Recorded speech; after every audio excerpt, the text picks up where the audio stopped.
morning everyone. I hope you are doing well. My name is Deepak. In this video I am going to discuss about preposition, and this is my first video on preposition. Okay, and the first thing I want to tell you that no such word exists in grammar called fixed preposition.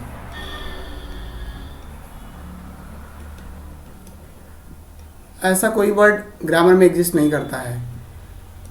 ये आप इस example के through समझ पाएंगे। तो ये example को पढ़िए। लिखा है the man walked the park. यहाँ पे आपको प्रीपोजिशन फिल करनी है। तो देखो यहाँ पे एक पार्क की बात की जा रही है और एक मैन की। तो मान लेते हैं ये मैन है और ये पार्क है, ये अपना पार्क है। तो पहली प्रीपोजिशन अगर हम देखें, एक सिचुएशन को समझने की कोशिश करें, तो पहली सिचुएशन में अगर हम ये कहें कि ये आदमी इस पार्क को इस तरीके से पार करता हुआ इस तरफ आ जाए, तो हम कौन सी प्रीपोजिशन यूज करेंगे? थ्रू। तो हम यूज करेंगे the man walk through the park, क्योंकि ये 3D स्पेस है। इसको पार करके आदमी इधर गया तो उसके थ्रू गया है। जैसे हम फॉरेस्ट के थ्रू जाते हैं ना, उस तरीके से थ्रू यूज कर सकते हैं, पहली प्रीपोजिशन। दूसरी ये हो सकता है कि इस आदमी का घर यहाँ पे हो, ठीक है, और ये वॉक मतलब ये अपनी एक्सरसाइज करने के लिए इस पार्क की तरफ यहाँ पे चला है, तो हम टू प्रीपोजिशन यूज कर सकते हैं। The man walk to the park, अपने होम से पार्क की तरफ आ जाए। तीसरी हम फ्रॉम भी यूज कर सकते हैं कि आदमी यहाँ पे अपनी एक्सरसाइज उसने कर ली, अभी वापस घर जा रहा है, तो हम यूज कर सकते हैं from. The man walk from the park, कहाँ चला गया? पार्क से दूर चला गया, अपने घर की तरफ, फ्रॉम भी यूज कर सकते हैं। तीसरा, ये आदमी इसी के मतलब एक्सरसाइज करने लगा। अपनी एक्सरसाइज कैसे कर सकता है? राउंड राउंड घूम के। तो यहाँ पे राउंड भी यूज कर सकते हैं हम, round. The man walk round the park, गोल गोल घूम रहा है, ठीक है, ये हो गया। और क्या यूज कर सकते हैं हम लोग? नियर। हो सकता है कि ये अपने किसी दोस्त से मिलने जाए, उसका घर यहाँ पे इसके पार्क के पास हो, तो यहाँ नियर भी यूज कर सकते हो आप। तो देखो, आप देख पा रहे हैं क्लियरली कि यहाँ पे कोई एक फिक्स प्रीपोजिशन यूज नहीं कर सकते। यहाँ पे कई प्रीपोजिशन हैं, वो सिचुएशन के हिसाब से यूज होंगी। तो ये जो फिक्स प्रीपोजिशन का कॉन्सेप्ट है, मुझे गलत लगता है पर्सनली। तो यही है। अब बाकी ये इन दोनों एग्जाम्पल को देखते हैं। ही डाइड, ही डाइड, और यहाँ पे भरना है प्रीपोजिशन। तो पहली प्रीपोजिशन आप यहाँ पे फिल कर सकते हैं with. He died with them. दूसरी प्रीपोजिशन कौन सी फिल कर सकते हैं? बिकॉज ऑफ, ठीक है, वह मर गया किसके कारण? बिकॉज ऑफ देम, उनके कारण। तीसरा, बिफोर, वह मर गया उनके पहले। और चौथी प्रीपोजिशन यूज कर सकते हो आफ्टर, ठीक है। पांचवी, रीजन के लिए फॉर भी यूज कर सकते हो। ही डाइड फॉर देम, वह उनके लिए मर गया, ठीक है। और बिकॉज ऑफ मतलब वह उनके कारण मर गया। तो देखो, यहाँ पे भी हम 5 प्रीपोजिशन फिल कर सकते हैं। तो इस एग्जाम्पल से भी क्लियरली दिख रहा है कि इस डाइड वर्ब के लिए कोई भी फिक्स्ड प्रीपोजिशन आप याद नहीं कर सकते। वो सिचुएशन के हिसाब से आपको फिल करना होगा, ठीक है। अब ये वाला एग्जाम्पल देखो, he killed them. He mean subject, killed एक ट्रांजिटिव वर्ब है। ही किल्ड हुम, देम। तो ये जो किल्ड वर्ब का ऑब्जेक्ट है, ये है देम। तो यहाँ पे कोई प्रीपोजिशन यूज नहीं होगी, ठीक है, क्योंकि किल्ड वर्ब एक ट्रांजिटिव वर्ब है और उस ट्रांजिटिव वर्ब के पास उसका ऑब्जेक्ट लिखा हुआ है, तो आपको प्रीपोजिशन यूज करने की कोई ज़रूरत नहीं है। तो देखो, यहाँ पे 3 चीज़ें हम लोग ने सीखी। पहली चीज़ कि फिक्स्ड प्रीपोजिशन नहीं होती है कुछ भी, ठीक है। दूसरी चीज़, ट्रांजिटिव वर्ब के साथ अगर ऑब्जेक्ट लिखा हो तो प्रीपोजिशन का यूज नहीं किया जाता है। तीसरी चीज, इन ट्रांजिटिव वर्ब, देखो ये जो डाइड वर्ब है, ये हैपनिंग वर्ब है। ही डाइड मतलब वह मर गया। ये जो अपना सब्जेक्ट है, इसने किसी को मारा नहीं है, वो खुद मर गया है। तो ये हैपनिंग वर्ब, इसके साथ हैपन हुआ है। ये मरने वाली घटना इस अपने सब्जेक्ट के साथ हैपन हुआ है, तो हैपनिंग वर्ब हो गया। और मैंने अपने वर्ब वाली वीडियो में बताया था, all the happening verbs are intransitive verb. तो इन ट्रांजिटिव वर्ब के साथ हम लोग क्या है, प्रीपोजिशन का यूज करते हैं, ठीक है। ये 3 पॉइंट आप इन 3 एग्जाम्पल से समझ सकते हैं। अब आगे चलते हैं।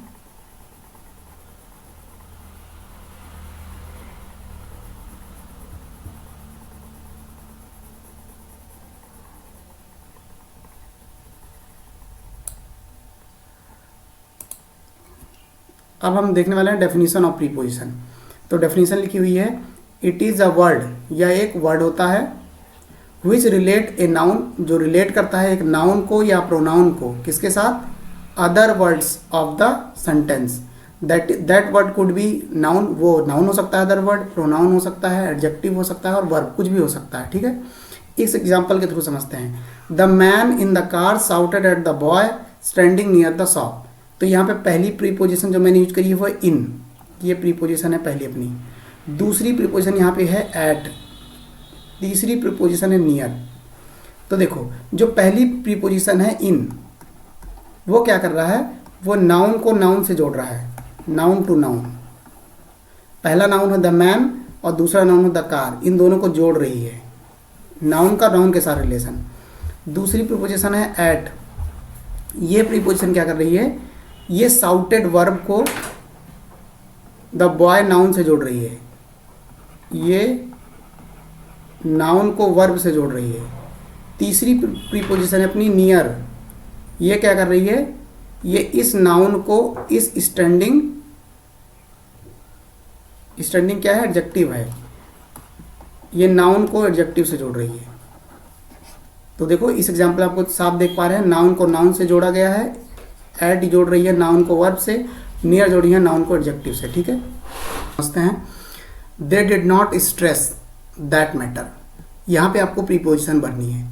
तो यहाँ पे देखो स्ट्रेस अपनी क्या है, मेन वर्ब है। तो they did not stress what, the matter, that matter. तो ये स्ट्रेस वर्ब का ऑब्जेक्ट है मैटर। तो मैंने अभी थोड़ी देर पहले बताया था कि ऐसी ट्रांजिटिव वर्ब जिनके बाद ऑब्जेक्ट लिखा हो उनके साथ प्रीपोजिशन का यूज नहीं करते हैं, तो यहाँ पे कोई प्रीपोजिशन नहीं आएगी। ठीक है, आगे लिखा हुआ है दे लेड नो स्ट्रेस। तो यहाँ पे देखो ये स्ट्रेस जो है ये नाउन है, क्यों, क्योंकि इसके पहले डिटरमाइनर नो लिखा हुआ है, तो ये नाउन है। They laid no stress on what, यहाँ पे ऑन प्रीपोजिशन आएगी। ऑन प्रीपोजिशन क्या करेगी, इस नाउन को इस मैटर नाउन से जोड़ेगी। ठीक है, यहाँ पे प्रीपोजिशन आएगी क्योंकि नाउन का नाउन से कनेक्ट रिलेशन बना रही है ऑन प्रीपोजिशन। अगला he did not answer, he did not answer, ये अपनी वर्ब है। He did not answer what, he did not answer my question. तो ये माई क्वेश्चन क्या है, ऑब्जेक्ट है, किसका, इस आंसर वर्ब का। तो यहाँ भी प्रीपोजिशन नहीं आएगी क्योंकि ये एक ट्रांजिटिव वर्ब है और इसके बाद इसका ऑब्जेक्ट लिखा हुआ है।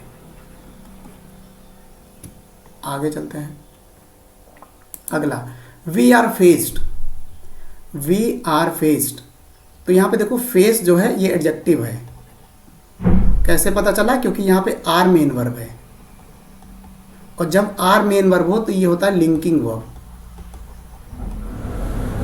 ये मैंने अपनी वर्ब वाले चैप्टर में पढ़ा दिया हुआ है। ठीक है, ये लिंक एडजेक्टिव है। अब यहाँ पे वी आर फेस्ड, यहाँ पे कौन सी प्रीपोजिशन यूज करेंगे, with.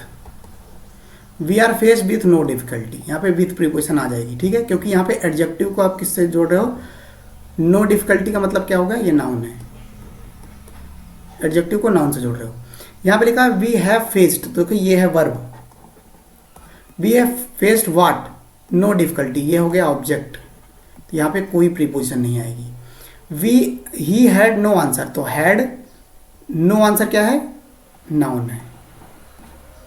He had no answer to my question, यहाँ पे प्रीपोजिशन आएगा क्योंकि ये जो टू प्रीपोजिशन है इस नाउन को इस नाउन से जोड़ रही है। आगे चलते हैं। The man arrived to the party late. देखो द मैन सब्जेक्ट हो गया, अराइव्ड वर्ब हो गई। The man arrived what, the party late, तो ये हो गया ऑब्जेक्ट किसका, इस अराइव्ड वर्ब का। तो अगर इस अराइव्ड वर्ड का ऑब्जेक्ट यहाँ पे लिखा हुआ है तो ये टू प्रीपोजिशन गलत है। ठीक है, they can not afford to risk their money, तो यहाँ पे they can not afford, afford क्या है, वर्ब है। ठीक है, इस वर्ब का ऑब्जेक्ट क्या है, ये टू रिस्क है, ये जो इन्फिनिटिव लिखा हुआ है ये इस अफोर्ड वर्ब का ऑब्जेक्ट है और इस रिस्क वर्ब का ऑब्जेक्ट देयर मनी लिखा हुआ है, ये ऑब्जेक्ट ऑफ द इन्फिनिटिव है।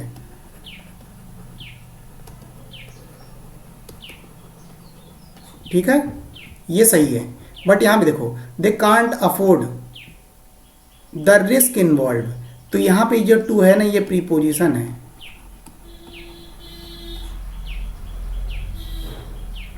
अब देखो they can't afford, what they can't afford, the risk involve, तो यहाँ पे क्या है, ये वर्ब है और इसका ऑब्जेक्ट ये लिखा हुआ है, ये ऑब्जेक्ट है, तो इस टू प्रीपोजिशन ये गलत है यहाँ पे, ठीक है, बाकी सेंटेंस सही है। Thank you very much, I will stop here, thank you very much for watching this video.